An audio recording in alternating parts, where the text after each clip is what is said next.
What's up, YouTube? Bluff City here with another news story. And while we did enjoy some of the great things that happened over the 4th of July weekend, not everything, unfortunately, was all peaches and cream. Well, this particular story is out of my neck of the woods here in Memphis.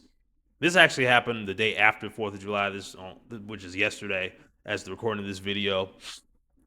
A 20-year-old man has been fatally popped by the National Guardsman. And oh man, it's just not a good look all around, if you ask me. So before I get into this clip, make sure you guys give this video a like, share with everyone you know, hype the video if you can, because I promise you this, you do not want to miss another video. Here we go.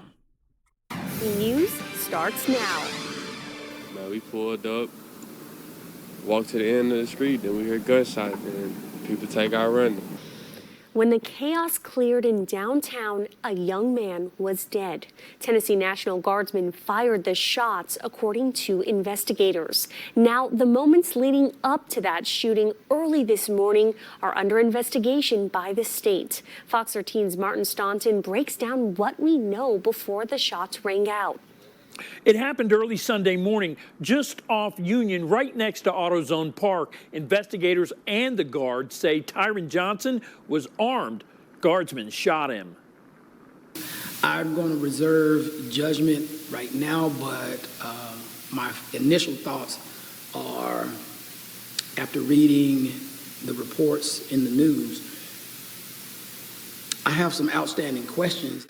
According to Memphis police, officers were called to the area near Ida B. Wells Avenue just before 4 a.m. Sunday on reports of shots fired. When officers arrived, they found several people leaving the area, and police say Tyron Johnson was one of them, and he had a gun and ran. Memphis police and Tennessee National Guard military police chased him. The Tennessee Bureau of Investigation says Johnson turned towards a guardsman while armed. 2 National Guard soldiers shot and killed him. As the investigation continued into the early morning hours, Johnson's family arrived. 2 brothers, whose vehicle was caught up in the crime scene, witnessed the family's grief. It's really very surreal, to me. Yeah, we come from a big family, so, family is a big deal with us. So it's just watching the mama get the news, that's different. I wouldn't even want my mama to get news like that. And TBI agents are now leading the investigation into the shooting. It's at the request of Shelby County District Attorney General Steve Mulroy. His office will review the evidence they collect and decide whether the shooting was legal. Count on Fox 13 to continue tracking this investigation. This is sad, dude. I'm not even gonna hold you. But with everything that we've just been told about this, honestly, I just want to see some video evidence. There has to be some surveillance because there's cameras all over downtown Memphis. And I'm almost certain that those National Guardsmen as well as the MPD have body cams on them of what really go down. So that's really what I want to see. That's really what I want to see, but I want to get into there were some tourists that had some things to say about this whole Following thing. developing news out of downtown Memphis, where an investigation is underway after a 20-year-old man was shot and killed by National Guard members. Thanks for being with us tonight. I'm Shay Arthur. That shooting happened early this morning after a busy 4th of July holiday in downtown Memphis. WRAG's Olivia Yepes is live downtown tonight with the latest in that investigation. And Olivia, what are you learning this evening? Shay, according to the Tennessee Bureau of Investigation, 20-year-old Tyron Johnson was shot and killed just a few blocks from where I am standing right now. Now, I spoke with the relative of Johnson's earlier today, and she told me she was devastated by that news. The Tennessee Bureau of Investigation is continuing to look into the shooting that left 20-year-old Tyron Johnson dead.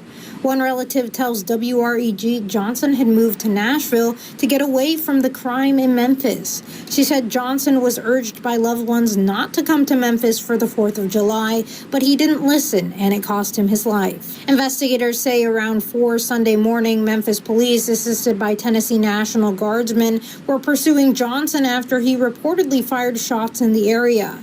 According to statements by Memphis police, Johnson turned his handgun toward the Guard members who shot him near the intersection of Ida B. Wells Street and Union Avenue. Sunday afternoon, tourists on Beale Street reacted to the violence on what was supposed to be a celebratory weekend.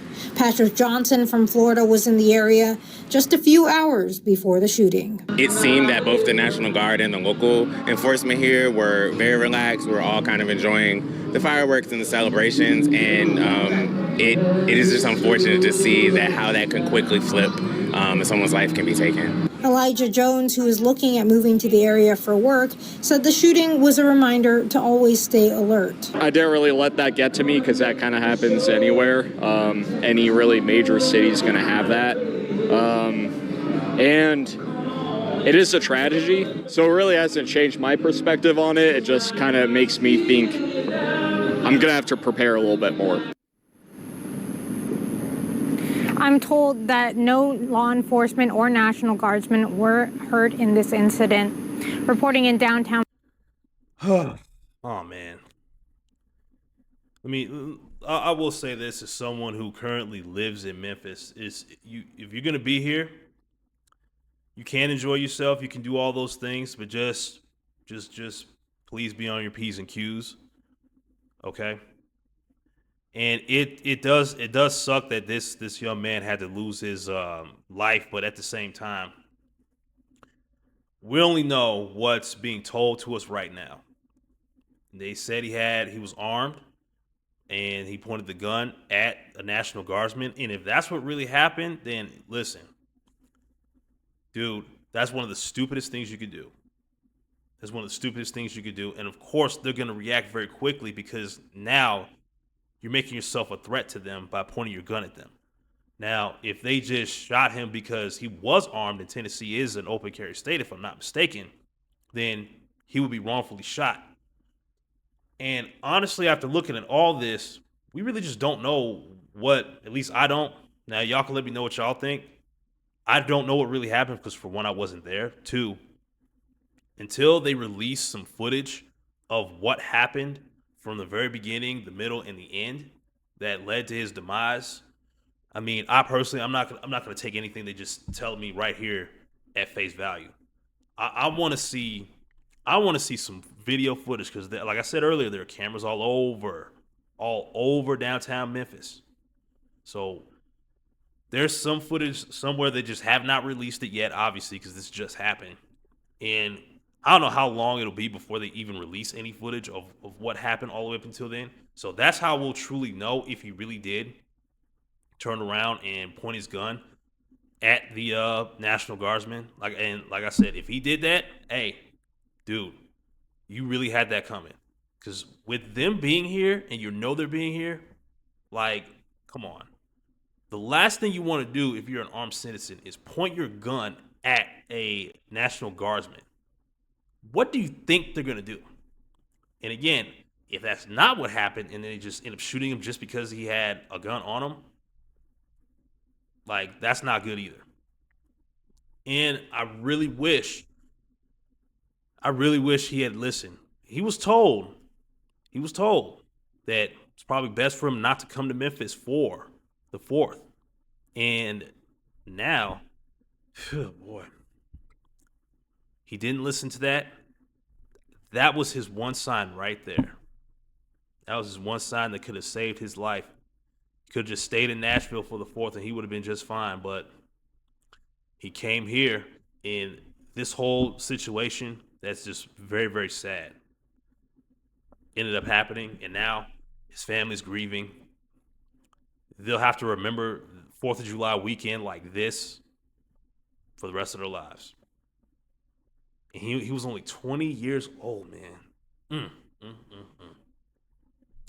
Now, if there's any more updates on this, if they finally release some video footage, I will definitely hop on that and review it with you guys, because that's what I want to see. I want to see what really happened.